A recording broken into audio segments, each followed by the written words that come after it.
एक विधवा महिला अपने 3 साल के बेटे को लेकर दर दर की ठोकरें खाने को मजबूर है, लेकिन ना तो प्रशासन और ना ही शिवराज सरकार का शासन अपनी बहन को न्याय दिलाने के लिए कोशिश कर रहा है।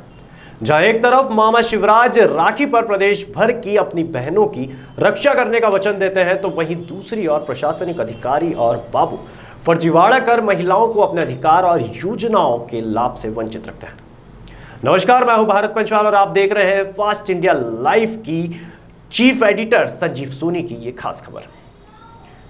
शिवराज मामा का राज।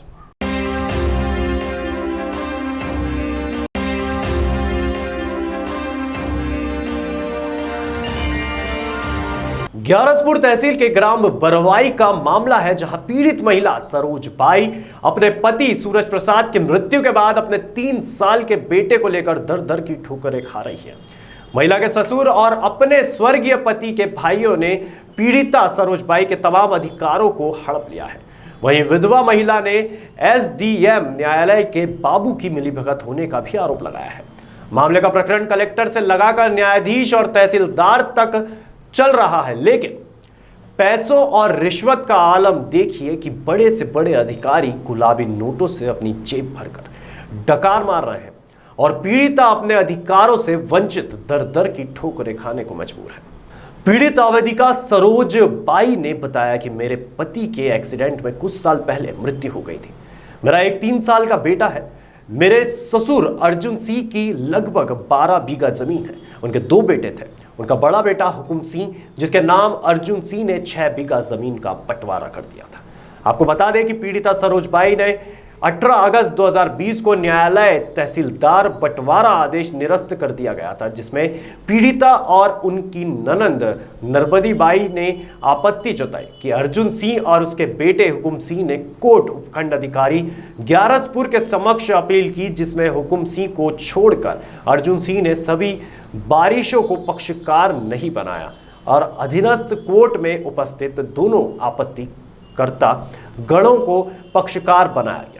लेकिन बिना सुनवाई के कोर्ट ने 4 अप्रैल 2022 को अर्जुन सिंह की बेटी नरबदी बाई का फर्जी शपथ पत्र बनाकर प्रकरण में संलग्न किया और बंटवारा स्वीकृत कर लिया।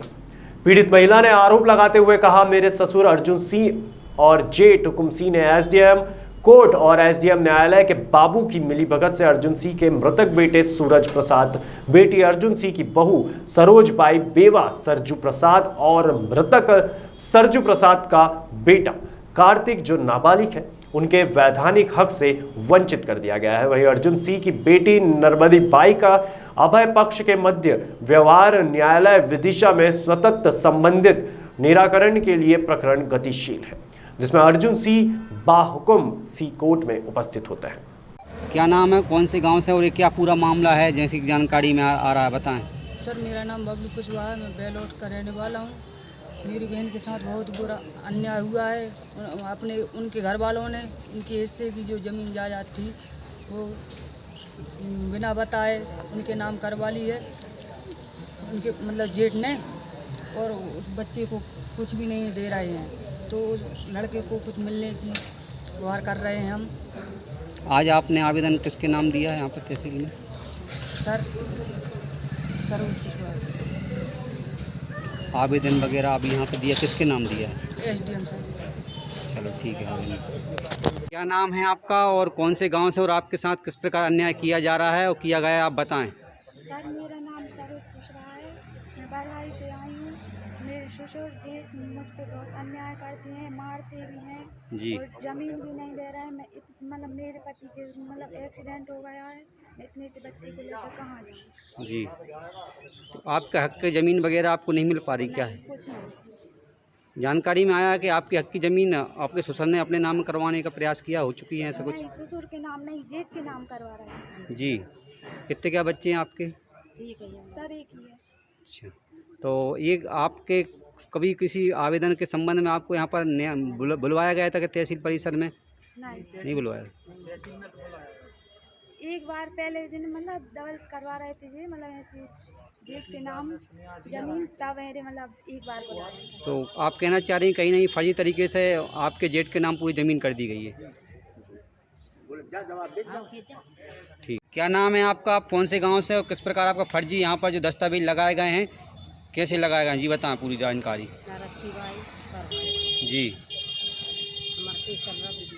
जी हम अंगूठा लगाती नहीं, दवाई नहीं साल तक जी। बड़े भाई के नाम का। आपके हक की ज़मीन जो थी आपके बड़े भाई के नाम कर दी है, तो आपको यहाँ पर बुलवाया गया था कोई पेशी पे एसडीएम कोर्ट में? हम नहीं आए। नहीं आए। फिर आपका जानकारी में आ रहा कि आपके यहाँ पर शपथ पत्र वगैरह जी, तो आपने यहाँ पर नहीं आ पाई हैं, नहीं आ पाए। फर्जी दस्तावेज लगाए गए हैं। मालूम करो जा पाए, हम पता ही नहीं। अच्छा। पीड़ित महिला सरोजबाई अपने पति सरोज प्रसाद की मृत्यु के बाद अपने 3 साल के बेटे को लेकर दर दर की ठोकरें खा रही है। महिला के ससुर और अपने स्वर्गीय पति के भाइयों ने पीड़िता सरोजबाई के तमाम अधिकारों को हड़प लिया है। वहीं विधवा महिला ने एसडीएम न्यायालय के बाबू की मिलीभगत होने का भी आरोप लगाया है। मामले का प्रकरण कलेक्टर से लगाकर न्यायाधीश और तहसीलदार तक चल रहा है, लेकिन पैसे और रिश्वत का आलम देखिए कि बड़े से बड़े अधिकारी गुलाबी नोटों से अपनी जेब भरकर डकार मार रहे हैं और अपनी पीड़िता अपने अधिकारों से वंचित दर दर की ठोकरें खाने को मजबूर है। नरवदी बाई ने बताया कि एसडीएम न्यायालय में जो मेरा शपथ पत्र लगाया गया है प्रकरण में वे फर्जी तरीके से लगाया गया है, क्योंकि मैं हस्ताक्षर करती हूं और शपथ पत्र में अंगूठे का निशान लगाया गया है। शपथ पत्र जबकि किसी नोटरीकर्ता के द्वारा स्थापित नहीं है। ऐसे शपथ पत्र का सहारा लेकर आपत्तिकर्ता गणों को उसके हक से वंचित किया गया है। फर्जी शपथ पत्र तैयार करना कूट रचित की श्रेणी में आकर अपराध है। यह बंटवारा करके दोषियों के द्वारा मध्य प्रदेश शासन को राजस्व की हानि पहुंचाई गई है। पीड़िता ने आवेदक सौंपते हुए प्रकरण की निगरानी में लेकर जांच कराने और दोषियों को सिद्ध दोषी पाए जाने पर दोषियों को विरुद्ध आपराधिक प्रकरण दर्ज कर कार्रवाई किए जाने की मांग की है। इस संबंध में जब तहसीलदार से बात की गई तो उनका कहना है कि पीड़िता को न्याय मिलेगा, किसी के साथ अन्याय नहीं होगा। पर वो कहीं ना कहीं कह रही हैं पक्षकार जो आपकी थी कि हमारे साथ न्याय नहीं हुआ है। उनका न्याय तो अपीली न्यायालय में हुआ है। अपील मतलब एसडीएम साहब के यहाँ उनका काम हुआ है, ये आदेश। आप उनकी तरफ से लड़ रहे तो आप अपने पक्षकार की? नहीं, एसडीएम साहब के न्यायालय में मैं नहीं था उनका वकील, मैं केवल अधीनस्थ न्यायालय में था जी। और वहाँ पर केस समाप्त हो गया था जी। इसके बाद उन्होंने अपील करी थी, जब उसमें ये हुआ। आप मतलब एसडीएम कोर्ट में आप वकील नहीं थे उनके? मैं उनका वकील नहीं था। एसडीएम कोर्ट में ना मैं वकील था, मैं उसमें मैंने ना पैरवी की, ना मतलब मेरा कोई उसमें वो नहीं था जी। सर, एक महिला यहाँ पर अपने न्याय की मांग की गुहार लेकर आई है, जिन्होंने कलेक्टर साहब के नाम पर एक आवेदन दिया है आपको, तो ये क्या है पूरा प्रकरण? इनको न्याय क्यों नहीं मिल पाया? आखिर ये कितनी हैरान परेशान है, बेचारी विधवा होने के बाद भी न्याय नहीं मिल पा रहा, क्या कारण है? देखिए, ग्राम बरवाई के हैं लोग और एक प्रकरण जिसमें अनुविभागीय अधिकारी महोदय के कार्यालय से आदेश पारित हुआ है, उससे व्यथित होकर के इन्होंने आज आवेदन पत्र दिया है।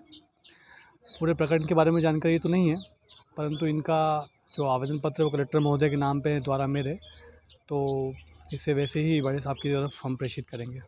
ये और दूसरी बात है, उनकी बहन का भी फर्जी शपथ पत्र लगाया गया है, जबकि वो वहाँ पर साइन करती है और अंगूठा के माध्यम से शपथ पत्र लगाया गया है। देखिए, बिना प्रकरण को देखे हुए ये बोलना मेरे लिए मुश्किल है, लेकिन किसी के साथ भी अन्याय नहीं होगा। यह कोई नई बात नहीं जो प्रदेश के आभागी महिलाएं इस प्रकार की समस्याओं का सामना कर रही है। अधिकारियों और बाबू के दफ्तरों में अंदर खाने बिना गुलाबी गड्डी के फाइलें धूल खाकर सड़ जाती है, लेकिन जहां रिश्वत का जाम अधिकारियों को मिलता है, वहीं अनैतिक और अवैध काम जोरों शोरों से होने लगते हैं। फास्ट इंडिया लाइव न्यूज प्रशासन से गुहार लगाकर मामा शिवराज सरकार को चेताता है कि जहां एक तरफ नवरात्रि के पावन पर्व पर कन्या और महिलाओं की पूजा की जाती है, वहीं उन्हें चंद रुपयों के लालच में इस तरह से परेशान भी किया जाता है। अब देखना यह होगा कि इस मामले में वरिष्ठ अधिकारी क्या करते हैं, या फिर पीड़िता अब भी दर दर भटकने को मजबूर रहेगी।